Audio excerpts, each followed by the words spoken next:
নমস্কাৰ, মই জ্যোতিষী গৌতম চক্ৰৱৰ্তী। মই প্ৰায় 25 বছৰ যাবত জ্যোতিষ চৰ্চা কৰি আছোঁ। ডুমডুমাত মোৰ চেম্বাৰ আছে। আজি মই কিছুমান চিন মানুহৰ হাতত থাকে, তাৰ ওপৰত ফলাফল কি হয় এইখিনি ক'ব বিচাৰিছোঁ। গতিকে আশা কৰোঁ আপোনালোকে উপকৃত হ'ব। মানুহৰ হাতত যিখিনি চিন থাকে জেনেৰেলি সাধাৰণতে এইখিনি থাকে। ষ্টাৰ চিন থাকে, চতুষ্কোণ তাৰমানে স্কোৱাৰ চিন থাকে, ক্ৰছ চিন থাকে, ত্ৰিভুজ চিন থাকে, জালি থাকে, নেটিং বুলি কোৱা হয়, জালি থাকে,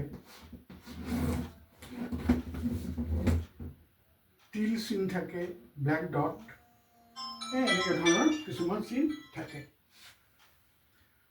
এতিয়া আমি ফলাফল দেখুৱাব বিচাৰিছোঁ। এই ষ্টাৰ চিনটো ক'ত ক'ত থাকিলে তাৰ কি ফলাফল হ'ব। যদি বৃহস্পতিৰ ক্ষেত্ৰত থাকে, এই চিনটো এইটো বৃহস্পতিৰ ক্ষেত্ৰ, ইয়াত যদি থাকে ইয়াৰ ফলাফল হ'ব মানুহজন বিৰাট ধাৰ্মিক হ'ব, ধৰ্মক্ষেত্ৰত তেওঁ যথেষ্ট উন্নতি কৰিব। এইটো হ'ল শনিৰ ক্ষেত্ৰ। ইয়াত যদি এই চিনটো থাকে, মানুহজন গুপ্ত বিদ্যাত পাৰদৰ্শী থাকিব, মেজিক আদি জানিব, সেইখিনি ক্ষেত্ৰত তেওঁৰ খুব ইণ্টাৰেষ্ট থাকিব। এইটো হ'ল ৰবিৰ ক্ষেত্ৰ।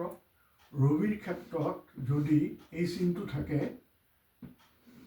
মানুহজন অথবা মানুহগৰাকী শিল্পী হ'ব, তেওঁ গান বাজনা এইবিলাক ক্ষেত্ৰত অভিনয় পাৰদৰ্শী থাকিব। এইটো হ'ল বুধৰ ক্ষেত্ৰ। বুধৰ ক্ষেত্ৰত যদি ষ্টাৰ থাকে, এনেকৈ চিন থাকে, তেওঁ যথেষ্ট জ্ঞানী হ'ব, প্ৰতিটো ক্ষেত্ৰতে তেওঁ পাৰদৰ্শী হ'ব। এইটো হ'ল ৰাহুৰ ক্ষেত্ৰ। ৰাহুৰ ক্ষেত্ৰত যদি এনেকৈ ষ্টাৰ চিন থাকে, মানুহজন পুলিচ মিলিটাৰী এই ডিফেন্সত চাকৰি যোগৰ সম্ভাৱনা তেওঁৰ থাকিব। এইটো হ'ল শুক্ৰৰ ক্ষেত্ৰ।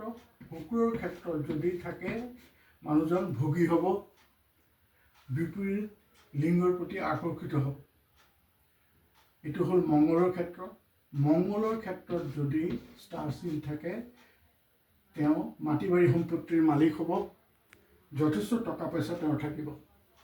এইটো হ'ল চন্দ্ৰৰ ক্ষেত্ৰ। চন্দ্ৰৰ ক্ষেত্ৰত যদি এনেকৈ চিন থাকে, তেনেহ'লে মানুহজন অথবা মানুহগৰাকী পেটৰ বেমাৰত ভুগিব। আৰু এইটো ক্ষেত্ৰ হ'ল কেতুৰ। কেতুৰ ক্ষেত্ৰত যদি এনেকৈ চিন থাকে, শত্ৰুৰ দ্বাৰা মানুহজনৰ ক্ষতি বুজায়। গতিকে আজি এইখিনিয়ে, যিখিনি চিন আছে এইখিনি আজি বুজালোঁ। নেক্সট এপিছডত আমি চতুষ্কোণ চিন মানে ষ্টাৰ স্কোৱাৰ চিন যাৰ যাৰ হাতত আছে তাৰ ফলাফল কি হ'ব আমি জনাম। ধন্যবাদ।